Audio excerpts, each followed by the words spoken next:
he published an expose of Alexander Hamilton's affair with Maria Reynolds, a report that eventually led to Hamilton's public shame and forceful resignation from the cabinet.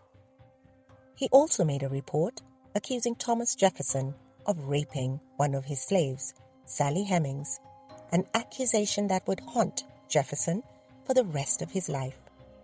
In fact, James Callender was the worst nightmare of the American founding fathers.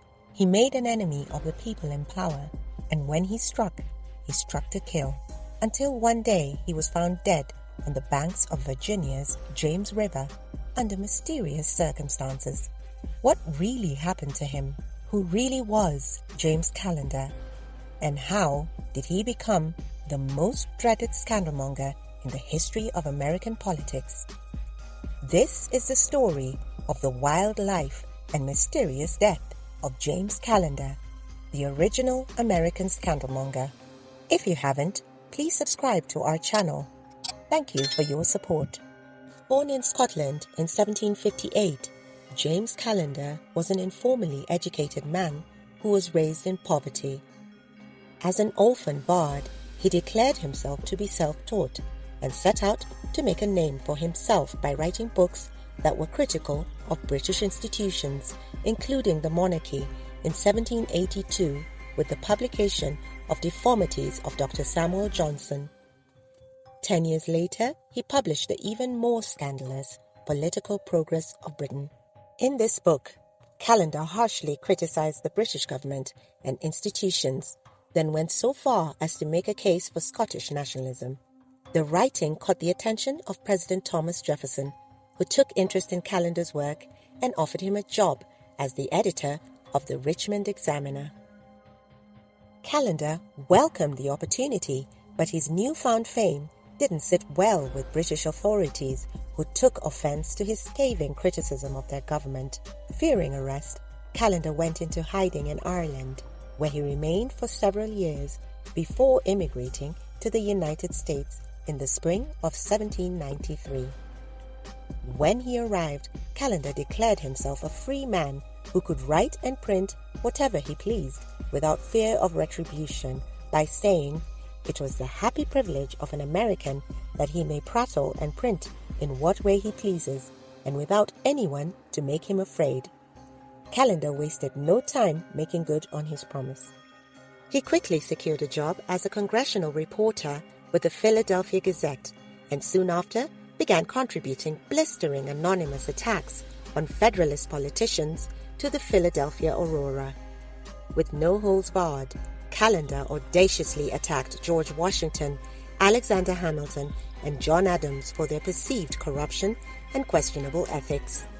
His writing was so inflammatory that it earned him the nickname the Scourge of Aristocracy. In the midst of his attack, Callender was arrested and charged with seditious libel. He was convicted and sentenced to 9 months in prison, but even after his release, he continued to defy the establishment by penning a series of books that were critical of the federal government and its leaders, including the now famous History of the United States for 1796.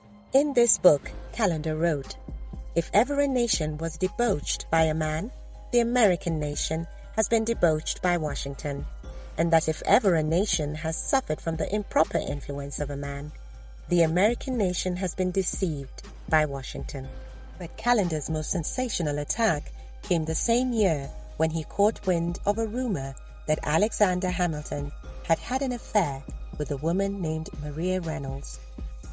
He was given evidence of the affair by a source, possibly an ally of Thomas Jefferson's, who had a well-known dislike for Hamilton, and published it in the History of the United States, 1796. This great master of morality, Callender sneered, according to Slate, though himself the father of a family, confesses that he had an illicit correspondence with another man's wife. The public scandal was an embarrassment for Hamilton, who, while denying the affair, nonetheless chose to publicly confess and apologize in an effort to protect his reputation. Sadly, it didn't work, as Callender's charges of immorality had already been printed and accepted by the public. In the aftermath of his book's publication, Hamilton was forced to resign from his cabinet post, and his reputation was permanently tarnished.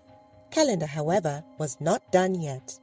He soon turned his attention to then-President John Adams, who had been in the midst of a particularly tough re-election campaign against Thomas Jefferson.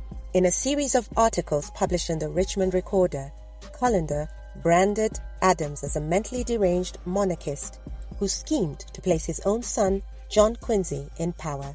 He also called him a hideous hermaphroditical character, which has neither the force of a man nor the gentleness and sensibility of a woman.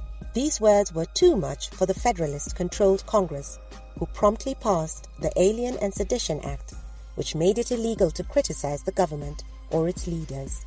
They arrested Callender for speaking against Adams and threw him in jail. But even in prison, Callender's words continued to have an impact, as his writings had been so influential that they helped turn public opinion against President John Adams. In the end, he lost the election to Jefferson, and Callender triumphantly declared, "Hooray! How shall I triumph over the miscreants? How, as Othello says, shall they be damned beyond all depth?" Little did Callender know that his fate would soon be intertwined with the same man he had just helped to win the election, Thomas Jefferson. After becoming president in 1800, Jefferson tried to wash his hands of the journalist whose writing had been so instrumental in getting him elected. But Callender wanted more than a simple pardon. He wanted a reward. He specifically asked for Jefferson to pay back the $200 fine that he had been forced to give up as a result of the Alien and Sedition Act, plus make him postmaster of Richmond. Unfortunately for Callender, Jefferson denied his request and instead sent a third party with a mere $50 payment. Callender, who had already lost 5 years of labor and gained thousands of enemies due to his writings, was understandably angered. He wrote a letter to Jefferson asking for an explanation but received no response. Furious, Callender decided to go nuclear. He switched sides and started writing for a Federalist paper called the Recorder. There, Callender declared that Jefferson had paid him during the 1800 campaign and quoted from Jefferson's letters. Jefferson admitted he'd given Callender money, but claimed it had been out of charity. Enraged, Callender tried to land a death blow. On September 1st, 1802, he published an article in the Richmond Recorder alleging that the President of the United States had fathered children with one of his slaves, Sally Hemings. It was a wild accusation, but it was one that would follow Jefferson for the rest of his life and beyond. He tried to clear his name by attacking Callender's credibility, but the journalist had already made his mark, and Jefferson was forced to live in the shadow of these accusations for many years. Callender ended his article by making his motives clear. When Mr. Jefferson has read this article, he will find leisure to estimate how much has been lost and gained by so many unprovoked attacks upon J.T. Callender. Callender's strategy may have worked, as Jefferson was never able to truly shake the allegations throughout his life and career. But sadly, Callender would not live to see his triumph. Though he had achieved notoriety, his death came unexpectedly and in a much quieter fashion. On July 17, 1803, less than a year after his Jefferson exposé, Callender was observed wandering around drunk. Soon afterward, his body was found on the banks of Virginia's James River. He had drowned while drunk, and he was buried the same day. With that, James Callender became a quirk of early American history.